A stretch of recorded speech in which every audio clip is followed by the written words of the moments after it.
अनाथ बेटा। रूपा और शेखर सरिता विहार में रहते हैं।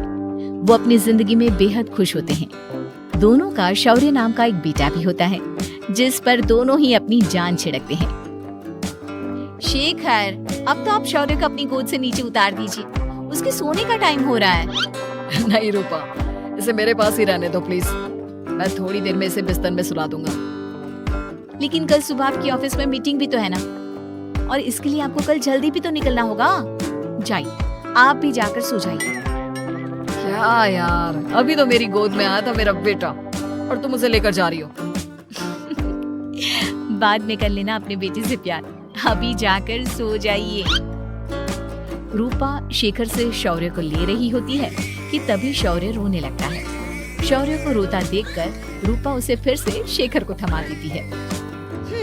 आपका बेटा ना एक नंबर का नौटंकी है, बिल्कुल आप पर गया है वो। साफ बोलो ना, तुम्हें जलन होती है हम दोनों बाप बेटे का प्यार देखकर। पहले बड़ा तो होने दो तुम शौर्य को, फिर देखना वो सबसे ज्यादा मुझे ही प्यार करेगा। देखते हैं। ऐसे ही दिन बीतते चले जाते हैं और एक दिन कैंसर की बीमारी के चलते रूपा की मौत हो जाती है। अब शौर्य 3 साल का हो चुका होता है, जिसके कारण उसकी दादी शेखर पर दूसरी शादी का दबाव बनाने लगती है। शेखर, शौर्य अभी बहुत छोटा है और उसे इस समय एक माँ के प्यार की बहुत जरूरत है। माँ, मुझे दूसरी शादी नहीं करनी। क्या पता जो दूसरी औरत आएगी वो मेरे बेटे को एक माँ का प्यार दे या ना दे। तो रूपा की छोटी बहन वैशाली से ही शादी क्यों नहीं कर लेता? वो तो शौर्य को एक माँ का प्यार पूरा दे सकती है ना। मैंने कहा ना माँ, मुझे दूसरी शादी नहीं करनी, और अपनी ही पत्नी के बहन से तो हरगिज नहीं। ऊपर से अगर रूपा देख रही होगी तो वो क्या सोचेगी? अपने लिए ना सही, लेकिन तुझे शौर्य के लिए तो शादी करनी ही पड़ेगी ना बेटा। शेखर कुछ कहता उससे पहले ही अंजुमन उसे रूपा की कसम दे देती है, जिसके आगे मजबूर होकर शेखर शादी के लिए हामी भर देता है। देखो वैशाली, मैंने तुमसे शादी सिर्फ अपने बच्चे के लिए की है। मैं चाहता हूँ कि तुम उसे एक माँ का भरपूर प्यार दो। शौर्य, आपके साथ साथ मेरा भी कुछ लगता है। अगर आप मुझसे शादी नहीं भी करते, तब भी मेरा प्यार शौर्य के लिए कभी कम या ज्यादा नहीं होता। शादी के कुछ दिनों बाद ही शेखर की माँ की भी मौत हो जाती है। वैशाली शौर्य को एक माँ से भी बढ़कर प्यार देती है। शौर्य को लेकर वैशाली का यूं निस्वार्थ प्यार देखकर शेखर को भी उससे प्यार हो जाता है और कुछ सालों बाद शेखर और वैशाली का भी लड़का हो जाता है। लेकिन इसके बाद वैशाली का शौर्य को लेकर बर्ताव बदलने लगता है। वैशाली, मैं देख रहा हूँ तुम आजकल शौर्य का जरा भी ध्यान नहीं रख रही हो। मुझे पता नहीं था कि आदित्य के होने के बाद तुम इतना बदल जाओगी। आदित्य मेरा अपना सगा खून है और शौर्य दीदी का, फिर मैं दोनों में अंतर कैसे नहीं करूं? माँ भले ही दोनों के अलग अलग है, लेकिन पिता तो एक है ना। अगर मुझे पहले पता होता कि तुम इतनी जल्दी बदल जाओगी तो मैं कभी तुमसे शादी ही नहीं करता। हाँ, तो किसने कहा था आपसे मुझसे शादी करने के लिए? मैं थोड़ी ना आई थी आपके पास, आपकी माँ ही आई थी मेरे घर आपका रिश्ता लेकर। वैशाली, मुझे तुमसे ऐसी उम्मीद नहीं थी। गुस्से में शेखर अपना पैर पटकता हुआ शौर्य को वहाँ से लेकर चला जाता है। पापा, मम्मा मुझसे प्यार क्यों नहीं करती? क्या मैं उनका सगा बेटा नहीं हूँ, इसलिए मुझसे प्यार नहीं करती? मम्मा नहीं करती तो क्या हुआ बेटा, पापा तो करते हैं ना आपसे प्यार। कुछ दिनों के बाद, आज तुझे खाना पीना कुछ नहीं मिलेगा, चल चुपचाप से अपने रूम में जाकर सो जा। माँ, अब भाई को खाना क्यों नहीं दे रही हो? बेटा, तू आराम से खाना खा, इस नालायक की चिंता मत कर। एक दिन खाना नहीं खाएगा तो मर नहीं जाएगा ये। अगर भैया नहीं खाएंगे तो मैं भी नहीं खाऊंगा। तू अपने भाई का भक्त क्यों बन रहा है? ये तेरा सौतेला भाई है, सगा नहीं जो तू लक्ष्मण बन रहा है। माँ, आपको इतना भी नहीं मालूम, श्री राम और लक्ष्मण सगे भाई नहीं थे। श्री राम माता कौशल्या और लक्ष्मण माता सुमित्रा की कोख से जन्मे थे। दोनों के सिर्फ पिता एक थे, लेकिन माँ अलग थी। मुझे ज्यादा ज्ञान देने की जरूरत नहीं है, ये सतयुग और त्रेता युग नहीं है, समझे? माया बड़ा भाई का चमचा। इतना कहकर वैशाली वहां से चली जाती है, जिसके कुछ टाइम बाद शिखर वहां आता है और आदित्य उसे सारी बात बताता है। मुझे माफ कर दो शौर्य, तुम्हारी माँ के जाने के बाद मुझे दूसरी शादी का फैसला करना ही नहीं चाहिए था। अगर मैं दूसरी शादी नहीं करता तो शायद आज तुम्हारी ये हालत ना होती। नहीं पापा, अगर आप शादी नहीं करते तो मुझे आदित्य जैसा छोटा भाई कभी नहीं मिलता।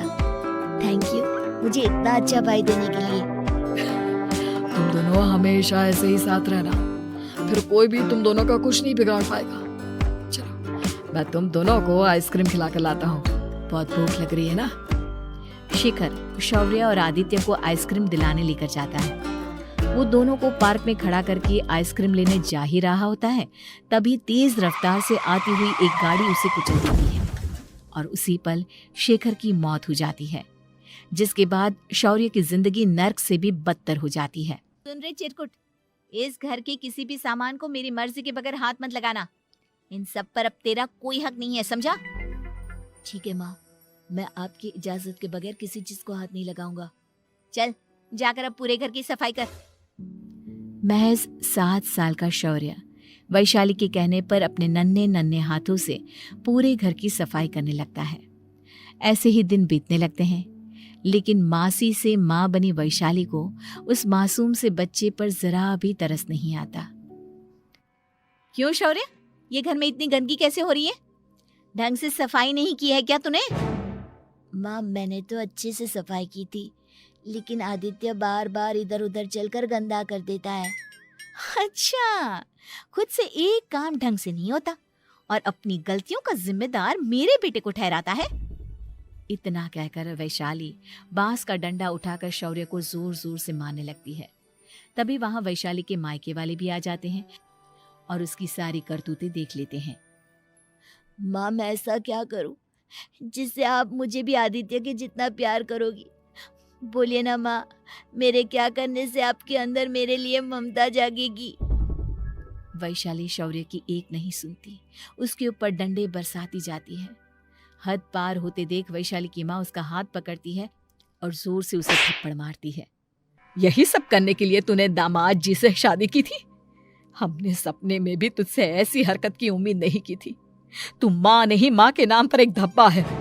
बस कीजिए माँ, आदित्य के इस दुनिया में आने से पहले मैंने इसे बहुत प्यार किया था, लेकिन अब जब मेरी खुद की औलाद है तो मैं किसी और के बच्चे से प्यार क्यों करूं? अरे नालायक औरत, जिसे तू किसी और का बच्चा कह रही है वो तेरी खुद की सगी बहन का बच्चा है। बहन है तो क्या हुआ, मेरे अपने बच्चे से बढ़कर तो नहीं हो सकता ना ये कभी। अगर यही बात थी तो तू हमें पहले बता देती, हम शौर्य को अपने साथ ले जाते। उसे इस तरह प्रताड़ित करने की क्या जरूरत थी? अगर आपको लेकर जाना है ना तो ले जाइए इसे, मैं नहीं रोकूंगी। नहीं माँ, मुझे कहीं नहीं जाना, मुझे आपके साथ ही रहना है। मैं तेरी कोई माँ बाबा नहीं हूँ, तेरी माँ मर चुकी है, समझा? अब निकल जा मेरे घर से। माँ अब बहुत गंदी हो, मुझे भी नहीं रहना आपके साथ, मैं भी भाई के साथ ही जाऊंगा। अरे तू क्यों जाएगा, तू तो मेरा सगा बेटा है, जाने दे इसे।